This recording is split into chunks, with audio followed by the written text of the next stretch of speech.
Il viendra un jour où il n'y aura plus d'anathème, Apocalypse 22:3, car Satan aura été jeté dans les temps de feu et de soufre, aussi longtemps que le diable sera dans le monde. La malédiction sévira parmi les fils des hommes.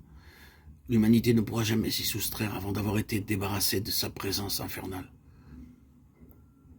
Pas une ligne dans le livre de Dieu ne donne crédit à la théorie qui prétend qu'un jour Satan sera sauvé. Que personne ne se laisse duper par cette invention diabolique. Il n'y a aucun espoir quelconque que la malédiction qu'il a méritée finisse ailleurs que dans le lac de feu et de soufre, en compagnie du faux prophète et de la bête énergisée par lui.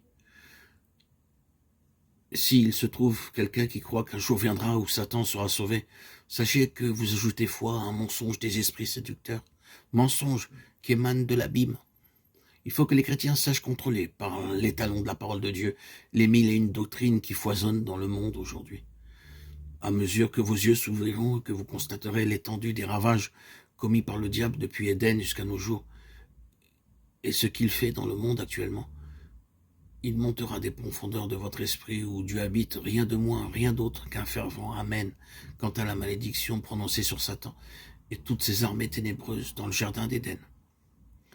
Ceux qui connaissent par expérience quelque chose de ce que représentent les attaques des puissances des ténèbres ont en leurs mains une arme puissante dont ils peuvent faire usage contre elles, tout en demeurant à l'abri du sang de Golgotha qu'ils déclarent à l'ennemi.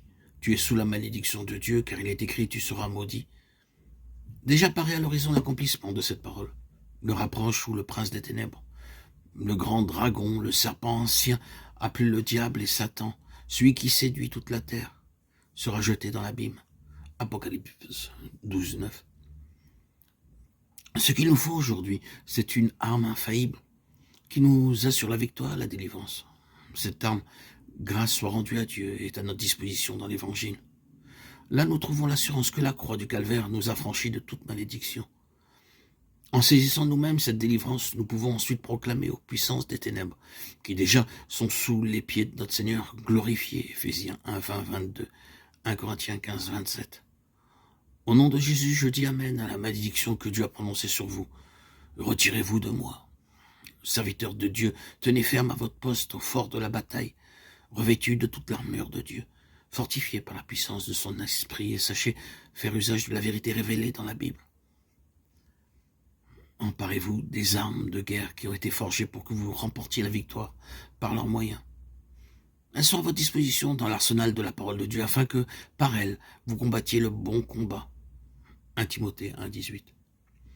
Que par le moyen des saintes écritures inspirées de Dieu, vous deveniez accomplis et propres à toute bonne œuvre. 2 Timothée 3:16-17.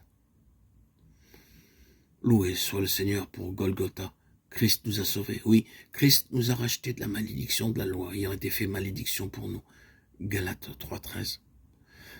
La croix et la malédiction sont inséparables. Deutéronome 21:23, Galates 3:13. Dire notre vieil homme a été crucifié avec lui, ou j'ai été crucifié avec Christ, signifie ceci.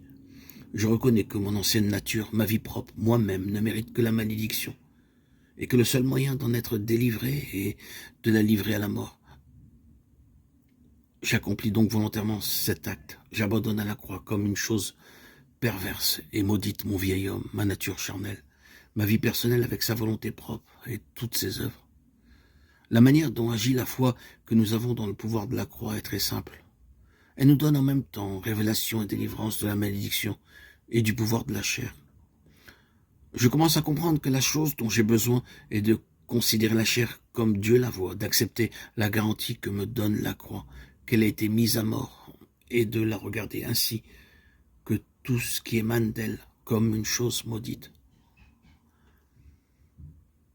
Grâce soit rendue à Dieu, qui nous a donné la victoire par notre Seigneur Jésus-Christ. 1 Corinthiens 15:57.